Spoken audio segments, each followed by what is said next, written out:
എല്ലാ പ്രിയപ്പെട്ടവർക്കും നമസ്കാരം. ഒരു വീഡിയോ നിങ്ങളെ കാണിക്കാൻ ആഗ്രഹിക്കുകയാണ്. ഈ വീഡിയോ കാണുമ്പോൾ നമുക്ക് കൃത്യമായി മനസ്സിലാകുന്ന ഒരു കാര്യം, കേരളത്തിൽ ക്രൈസ്തവ സമൂഹത്തിൽ ആത്മീയ തട്ടിപ്പുകൾ വർദ്ധിക്കുന്നു എന്നുള്ളതാണ്. ക്രൈസ്തവ സമൂഹത്തിൽ എന്ന് പറയുമ്പോൾ പ്രത്യേകിച്ച് പെന്തക്കോസ്റ്റൽ സമൂഹങ്ങളിലും അതോടൊപ്പം തന്നെ ന്യൂ ജനറേഷൻസ് ചർച്ചുകളിലുമാണ് ഇത്തരത്തിലുള്ള ആത്മീക തട്ടിപ്പുകൾ വർദ്ധിക്കുന്നത്. നിങ്ങൾ ഈ വീഡിയോ ഒന്ന് കണ്ടു നോക്കൂ. ഇതുകൊണ്ട് വേണം ബാക്കി പരിപാടികൾ. 20, 60 3 പെട്ടി ഇവിടെ വെച്ചിട്ടുണ്ട്. 30,000 രൂപ ശമ്പളം കിട്ടിയെന്നിരിക്കും. ചിലർക്ക് 3 ലക്ഷം ആയിരിക്കും, ചിലർക്ക് 3,000 ആയിരിക്കും. അതിൻ്റെ 20% എത്രയാണ്? 6,000 രൂപ. 6,000 രൂപ ആദ്യം തന്നെ കർത്താവിന് കൊടുക്കാനുള്ളത്.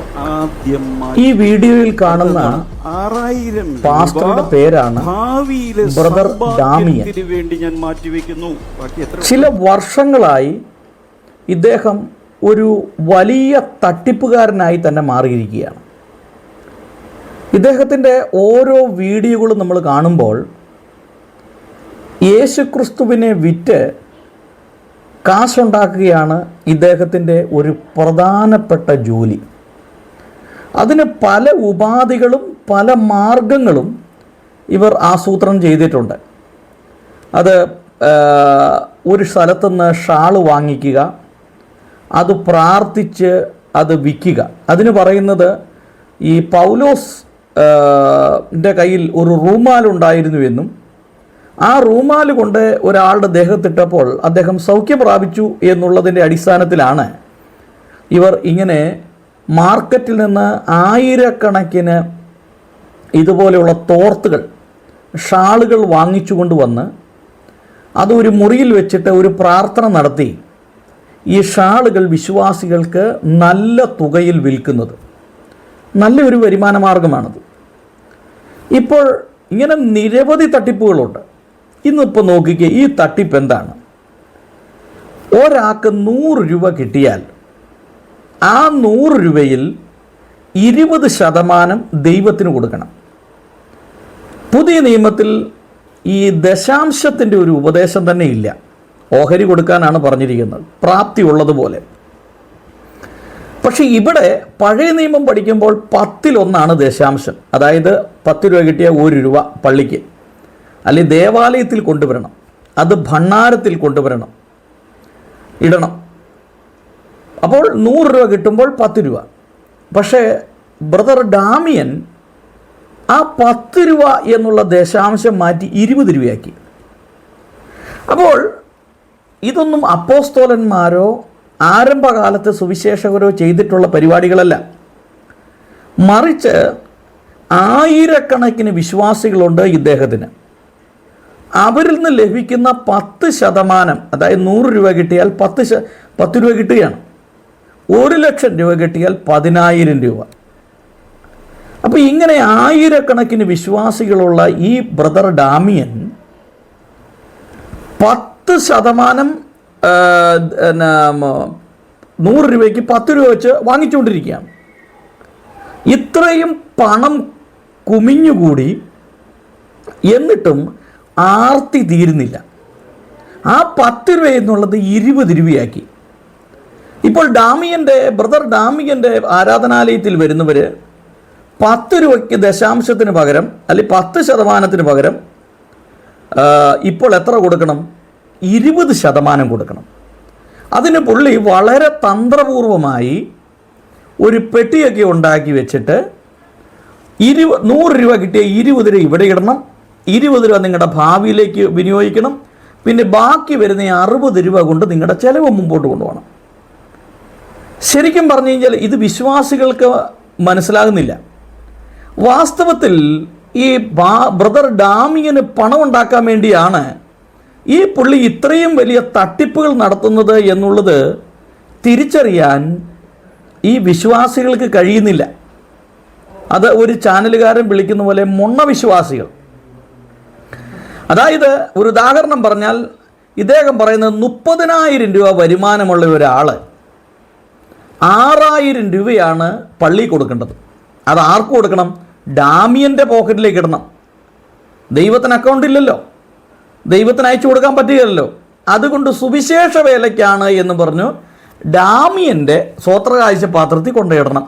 ഉദാഹരണം പറഞ്ഞാൽ, പാറമടയിൽ പണിയെടുക്കുന്നവർ, മണ്ണ് ചുമക്കുന്നവർ, മണൽ ചുമക്കുന്നവർ, കൽപ്പണിക്കാർ, ഇതുപോലെ അടിച്ചു വാരുന്ന ജോലി ചെയ്യുന്നവർ ശരീരമനങ്ങി രാവിലെ 8 മണി തൊട്ട് വൈകുന്നേരം വരെ പണിയെടുത്ത് ഓവർ ടൈം ഡ്യൂട്ടി വരെ ചെയ്ത് വിയർപ്പൊഴുക്കി അധ്വാനിച്ച് കൊണ്ടുവരുന്ന പണം ചുമ്മാ ഇരുന്ന് വെട്ടി വിഴുങ്ങാൻ വേണ്ടി ഫാദർ ഡാമിയനും കുടുംബത്തിനും കൊടുക്കണം. ശരിക്കും പറഞ്ഞാൽ ഇതിനൊക്കെ എന്തു ഭാഷയാണ് പറയുന്നത്? മറ്റുള്ളവനെ കൊണ്ട് പണിയെടുപ്പിച്ച് ഒരു പണിയും ചെയ്യാതെ മൂക്കുമുട്ട തിന്നാനുള്ള ഒരു പദ്ധതിയാണ് ഡാമിയൻ തയ്യാറാക്കി വെച്ചിരുന്നത്. എനിക്ക് ചോദിക്കാനുള്ളത്, ഇതുപോലെയുള്ള ഈ ആത്മീയ കച്ചവടക്കാരോടൊന്നും തനിക്കൊക്കെ ഒരു ഉളുപ്പും നാണവുമില്ലേ? ഒരു അന്തസ് വേണ്ടേ? എടോ, പണിയെടുത്ത് ജീവിക്കാൻ ആദ്യം പഠിക്കണം മനുഷ്യൻ. വല്ലവൻ്റെയും ഈ കയ്യിലെ പണം കണ്ടുകൊണ്ട് ജീവിക്കരുത്. ഈ രാവിലെ തൊട്ട് കോട്ടും സൂട്ടും എല്ലാം ഇട്ട് ഫേഷ്യലും ഒക്കെ ചെയ്ത് ഗമയിലേക്ക് സ്റ്റേജിലേക്ക് കയറുമ്പോൾ തന്നെയൊക്കെ തീറ്റിപ്പോറ്റുന്നവർ രാവിലെ തൊട്ട് വൈകുന്നേരം വരെ പാടത്തും പറമ്പിലും പാറമടയിലും പണിയെടുത്ത് മണ്ണ് ചുമന്ന് കല്ല് ചുമന്ന് മേസ്തിരിപ്പണി ചെയ്ത് ലേബർ പണി ചെയ്ത് വല്ലവൻ്റെ എച്ചിൽ പാത്രം കഴുകി കക്കൂസ് കഴുകി കൊണ്ടുവരുന്ന പണമാണ് നീയൊക്കെ മേടിച്ച് ഞണ്ണുന്നത് എന്ന് പച്ച മലയാളത്തിൽ പറയാൻ ആഗ്രഹിക്കുകയാണ്. എന്തെങ്കിലും ഒരു ഉളുപ്പും നാണം ഉണ്ടെങ്കിൽ പണിയെടുത്ത് ജീവിക്കുക, അതിനൊരു അന്തസ്സ് കാണിക്കണം. അല്ലാതെ വല്ലവനും പണിയെടുത്ത് കൊണ്ടുവരുന്ന പൈസയിലേക്ക് കണ്ണും നട്ട് നോക്കി മാസം മാസം ദശാംശമാണ്, അല്ലെങ്കിൽ പിടിയരിയാണ്, അല്ലെങ്കിൽ സ്വോത്രകാഴ്ചയാണ്, അല്ലെങ്കിൽ മറ്റതാണ് മറിച്ചതാണ് എന്ന് പറഞ്ഞ് വെട്ടി വിഴുങ്ങുമ്പോൾ ഇതൊന്നും ആത്മീയതയായിട്ട് ബന്ധപ്പെട്ടല്ല. സ്വാഭാവികമായിട്ടും ആളുകൾ വീഡിയോ ചെയ്യുമ്പോൾ അതിൻ്റെ താഴെ ബാങ്ക് ഡീറ്റെയിലോ അല്ലെങ്കിൽ മൊബൈൽ നമ്പറോ ഒക്കെ കൊടുക്കാറുണ്ട്. അത് ഒരു ട്രസ്റ്റിൻ്റെയോ അല്ലെങ്കിൽ ഒരു പ്രസ്ഥാനത്തിൻ്റെയോ പ്രവർത്തനങ്ങൾക്ക് വേണ്ടിയാണ്. പക്ഷേ ഇവിടെ എന്താണ് ചെയ്യുന്നത്? 1 രൂപയുടെ ഒരു ജീവകാരുണ്യ പ്രവർത്തനങ്ങൾ ഈ പറയുന്ന ഒരു ആത്മീയ നേതാക്കന്മാരും ചെയ്യുന്നില്ല, ഒരുത്തനും ചെയ്യുന്നില്ല. 5 പൈസയുടെ ഒരു ഉപകാരം ഒരുത്തനും ചെയ്യുന്നില്ല. ഈ അടുത്ത ദിവസങ്ങളിൽ ഏതാണ്ട് 15-16 വയസ്സുള്ള ഒരു പയ്യൻ മരിച്ചുപോയി. ഈ കുട്ടി അദ്ദേഹത്തിന് ഒരു ആശുപത്രിയിൽ അഡ്മിറ്റായി, ചികിത്സയ്ക്ക് പണം വേണം. എന്നെ വിളിച്ചു. ഞാൻ പറഞ്ഞു, എൻ്റെ കയ്യിൽ പണമില്ല, പക്ഷേ എനിക്ക് ചെയ്യാൻ പറ്റുന്നത് ഞാൻ നിങ്ങൾക്ക് വേണ്ടി ഒരു വീഡിയോ ചെയ്യാം. ഞാനൊരു വീഡിയോ ചെയ്തു. അല്പം പൈസ കിട്ടി. അത് അദ്ദേഹത്തിൻ്റെ കയ്യിൽ തന്നെ എത്തി. ഞാൻ പറഞ്ഞു, എനിക്കാരും പൈസ അയച്ചു തരണ്ട, അത് നേരിട്ട് കൊടുത്താൽ മതി. ഞാനിത് പറഞ്ഞു വരുന്നതിൻ്റെ കാര്യം, ഈ പയ്യൻ ഒരു പെന്തക്കോസ്തുകാരനാണ്. ഇദ്ദേഹം മരണപ്പെടാനുള്ള കാരണം സാമ്പത്തിക ബുദ്ധിമുട്ട് ആയതുകൊണ്ട് ആശുപത്രി ബില്ലടയ്ക്കാനില്ല.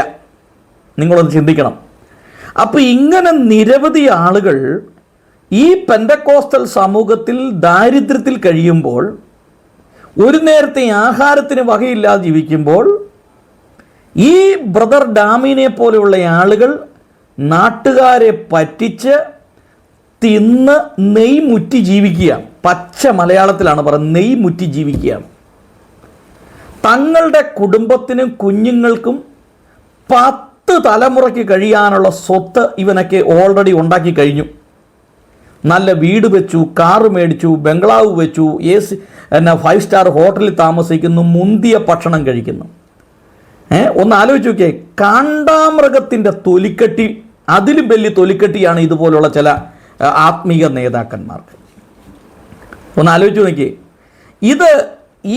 ഇതുപോലെയുള്ള ഈ കപടന്മാർ, കള്ളന്മാർ നമ്മുടെ ആത്മീയ ഗോളത്തിൽ കിടന്ന് വിലസുമ്പോൾ ഇവരെയൊക്കെ തീറ്റിപ്പോറ്റുന്ന കുറേ നിസ്സഹായന്മാരുണ്ട്.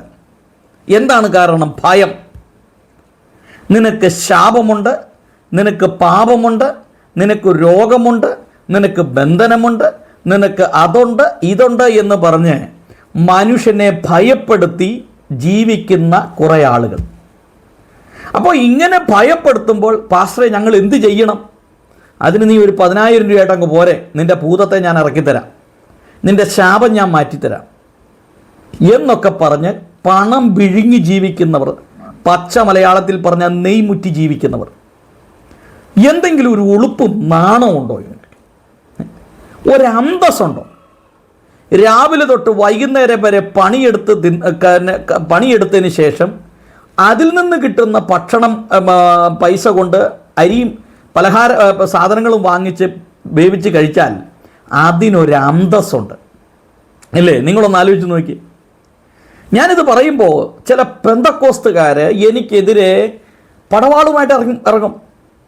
നീയൊക്കെ കാണിക്കുന്ന ഈ പരിപാടിയെക്കുറിച്ച് പറഞ്ഞു. ഇങ്ങനെ എത്ര നാൾ ഈ ആത്മീയ പ്രസ്ഥാനങ്ങൾ മുമ്പോട്ട് പോകും? ഇന്ന് ഇന്ത്യയിൽ ഒരു സംസ്ഥാനങ്ങളിലും ഇതുപോലുള്ള തട്ടിപ്പുകൾ നടക്കില്ല. കേരളത്തിൽ മാത്രം കണ്ടുവരുന്ന ഒരു പ്രത്യേകതരം ഇടപാടുകളാണിത്. ഈ കേരളത്തിലെ പല ഇടപാടുകളും കണ്ട് ഈ നോർത്ത് ഇന്ത്യയിലുള്ള പല ആളുകളും ഇത് കണ്ടുപിടിച്ചിട്ടുണ്ട്. പലരെയും ഈ നാളുകളിൽ ഞാൻ കാണിച്ചു തരാം. ഇത് ആത്മീകമായോ സുവിശേഷമായോ യേശുവുമായോ യേശുവിൻ്റെ പ്രവർത്തനങ്ങളുമായോ അപ്പോസ്തലന്മാരുടെ പ്രവർത്തനങ്ങളുമായി എന്തെങ്കിലും ബന്ധമുള്ള കാര്യമാണോ? ഈ ബ്രദർ ഡാമിയൻ എന്ന് പറയുന്ന ഈ വ്യക്തിക്ക് എന്തെങ്കിലും ഒരു ഉളുപ്പും നാണവും ഉണ്ടെങ്കിൽ ഇതുപോലെ ഈ പെട്ടി ഉണ്ടാക്കി 20 രൂപ ഇങ്ങോട്ടിട്, 20 രൂപ അങ്ങോട്ടിട്, 20 രൂപ ഇങ്ങോട്ടിടെന്ന് പറഞ്ഞാൽ എൻ്റെ പോക്കറ്റിലേക്ക് ഇടുക എന്നാണ് അതിൻ്റെ അർത്ഥം. ഇതുപോലെയുള്ള ആളുകളെ വളരാൻ അനുവദിക്കുന്നത് ഈ വിശ്വാസികളാണ്. പാവം പിടിച്ച വിശ്വാസികൾ മോക്ഷം പ്രാപിക്കാൻ വേണ്ടി, രോഗസൗഖ്യം പ്രാപിക്കാൻ വേണ്ടി, അല്ലെങ്കിൽ വിടുതൽ പ്രാപിക്കാൻ വേണ്ടി ഇതുപോലെയുള്ള ഭൂലോക കള്ളന്മാരുടെ പുറകെ നടക്കുകയാണ്. നിങ്ങളൊന്ന് മനസ്സിലാക്കണം ഈ ആത്മീയ തട്ടിപ്പുകൾ. ഇത് ഈ അടുത്ത നാളുകളിൽ ഒരു 10-25 വർഷമായുള്ളൂ ഈ പരിപാടി ആരംഭിച്ചിട്ട്. ഇതിനു മുമ്പ് 2000-ന് മുമ്പ് ഇങ്ങനെയുള്ള കോമഡികളൊന്നും ഇല്ലായിരുന്നു. പക്ഷേ ഈ 2000-ന് ശേഷം പ്രോസ്പെറിറ്റി തിയോളജി, സമൃദ്ധിയുടെ സുവിശേഷം എന്ന് പറഞ്ഞുകൊണ്ട് കുറേ ആളുകൾ രംഗത്തിറങ്ങി. ഇവർ സമൃദ്ധിയുടെ സുവിശേഷം എന്ന് പറയുന്നത് ഇവർക്ക് മാത്രമേ സമൃദ്ധി ഉള്ളൂ. ഇവരുടെ സഭയിൽ പോകുന്ന കുറേ പാസ്റ്റർമാരും സെൻട്രൽ പാസ്റ്റർമാരും എന്നറിയപ്പെടുന്ന കുറേ ആളുകൾക്ക് സമൃദ്ധിയുണ്ട്. ഇവരുടെ ഒരു ഒറ്റ വിശ്വാസിക്കും സമൃദ്ധിയില്ല. അപ്പോൾ ഇവരുടെ പ്രധാനപ്പെട്ട ലക്ഷ്യം വിശ്വാസി എങ്ങനെ ജീവിക്കുന്നു അത് ഞങ്ങളുടെ വിഷയമല്ല. നിങ്ങൾക്ക് കിട്ടുന്ന 30,000 രൂപയിൽ 6,000 രൂപ എൻ്റെ പോക്കറ്റിൽ കൊണ്ടുതരണം. നിങ്ങളൊന്ന് ആലോചിച്ച് നോക്കി, ഒരു വ്യക്തിയുടെ സഭയിൽ 10 പേര് 30,000 രൂപ ശമ്പളം മേടിക്കുന്നവരുണ്ടെങ്കിൽ പാസ്റ്റർക്ക് 60,000 രൂപ വെറും സിമ്പിളായിട്ട് പോക്കറ്റിൽ വീണു. 100 പേരുണ്ടെങ്കിൽ 10 പേരുണ്ടെങ്കിൽ 60,000 രൂപ കിട്ടി. 100 പേരുണ്ടെങ്കിലോ അത് 6 ലക്ഷമായി മാറുകയാണ്. 1000 പേരുണ്ടെങ്കിലോ അത് 60 ലക്ഷമായി മാറുകയാണ്. ഇതുകൊണ്ടാണ് ഇവന്മാർ കോടിക്കണക്കിന് 10 കോടി, 12 കോടി, 15 കോടി, 20 കോടിയുടെ വീട് വെക്കുന്നത്, ഏറ്റവും വില കൂടിയ കാറുകൾ വാങ്ങിക്കുന്നത്. എന്താണ്? ഈ മൊണ്ണവിശ്വാസികളുടെ പണം ഇവന്മാരെ അധമന്മാരാക്കി, അടിമകളാക്കി ചൂഷണം ചെയ്യുകയാണ്. വാസ്തവത്തിൽ ചൂഷണം ഇപ്പോൾ ഏറ്റവും കൂടുതൽ നേരിടുന്നത് ഈ പെന്തക്കോസ്റ്റൽ സമൂഹങ്ങളിലാണ്. പാവപ്പെട്ട വിശ്വാസി അവൻ മുണ്ട് മുറുക്കി കൊടുത്ത് ഒരു നല്ല ആഹാരം കഴിക്കാതെ ഈ പാസ്റ്റർമാരെ, ഇതുപോലെയുള്ള ഈ കാപഠ്യന്മാരെ, ഈ കള്ളന്മാരെ തീറ്റിപ്പോറ്റുകയാണ് വിശ്വാസികളുടെ പ്രധാനപ്പെട്ട ജോലി. ഇവരുടെ മക്കളിലേക്ക് നോക്ക്, അവർ നല്ല തിന്നു കൊഴുത്ത് ഇരിക്കുന്നു. അതുമാത്രമല്ല, നല്ല വാഹനങ്ങളിൽ യാത്ര ചെയ്യുന്നു. അവരുടെ കല്യാണം എന്ന് പറഞ്ഞാൽ ലോകം മുഴുവൻ അറിഞ്ഞുള്ള കല്യാണം. മുഖ്യമന്ത്രി മുതൽ മന്ത്രിമാർ മുതൽ MLA മുതൽ സകലരും പങ്കെടുക്കുന്നു. വില കൂടി 50,000 1 ലക്ഷം രൂപയുടെ സാരി വാങ്ങിക്കുന്നു. ബെൻസ് കാറിൽ വിവാഹത്തിന് പോകുന്നു, അല്ലെങ്കിൽ ഗിഫ്റ്റായിട്ട് കൊടുക്കുന്നു. ഇതെല്ലാം ഈ അത്താഴപ്പട്ടിണിക്കാരൻ്റെ പൈസയാണ്. എന്നിട്ടും ഈ കല്ലുപണിക്കാരൻ്റെയും മണ്ണുപണിക്കാരൻ്റെയും ഈ മേസ്ത്രി പണിക്കാരൻ്റെയും ലേബറിൻ്റെയും ഹോട്ടലിൽ പാത്രം കഴുകുന്നവൻ്റെയും അടിച്ചു വാരുന്നവൻ്റെയും പണം മേടിച്ച് മൂക്കുമുട്ട തീറ്റയും കഴിഞ്ഞിട്ട് ഒരു ഉളുപ്പും നാണവുമില്ലാതെ വന്ന് കോട്ടും സൂട്ടും ഇട്ട് നിന്നുകൊണ്ട് അങ്ങോട്ട് തട്ടുകയാണ്. ഇവനെയൊക്കെ ശരിക്കും പറഞ്ഞാൽ നല്ല പുളിവാർ വെട്ടി അടിക്കുകയാണ് വേണ്ടത്. പച്ച മലയാളത്തിൽ പറഞ്ഞാൽ എനിക്ക് പറയാൻ ഒരു മടിയില്ല.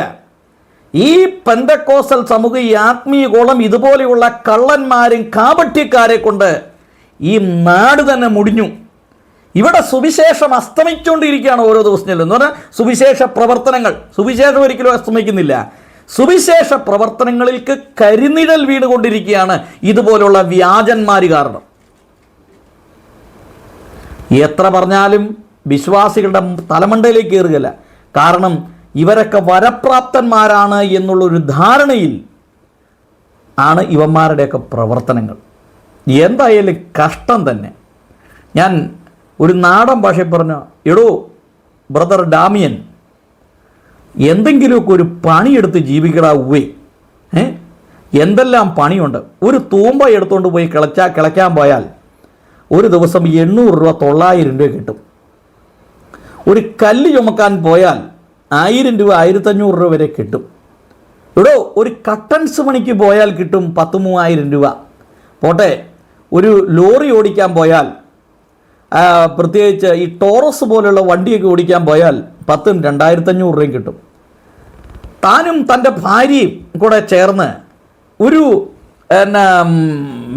ഒരു ഏലത്തോട്ടത്തിൽ പണിയെടുക്കാൻ പോയാൽ, അല്ലെങ്കിൽ ഇതുപോലെയുള്ള തോട്ടങ്ങളിൽ പണിയെടുക്കാൻ പോയാൽ 1500 രൂപ 2 പേർക്കൂടെ കിട്ടും. അതുപോലെ എന്തെല്ലാം പണികളുണ്ട്.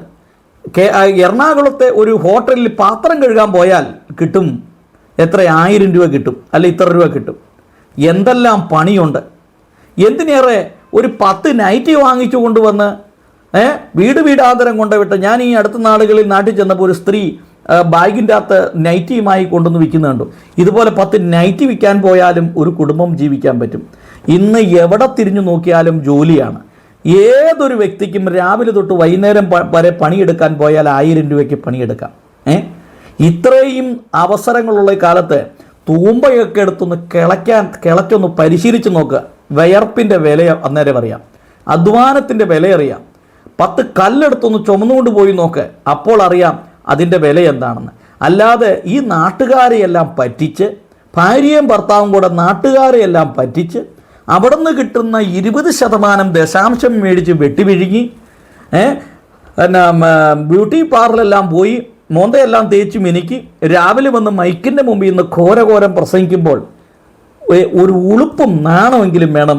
ഇത് ഈ അത്താഴപ്പട്ടിണിക്കാരൻ്റെ പണം മേടിച്ചാണ് ഞാൻ തിന്നുന്നത് എന്ന് ഓർത്താൽ നന്നായിരിക്കും.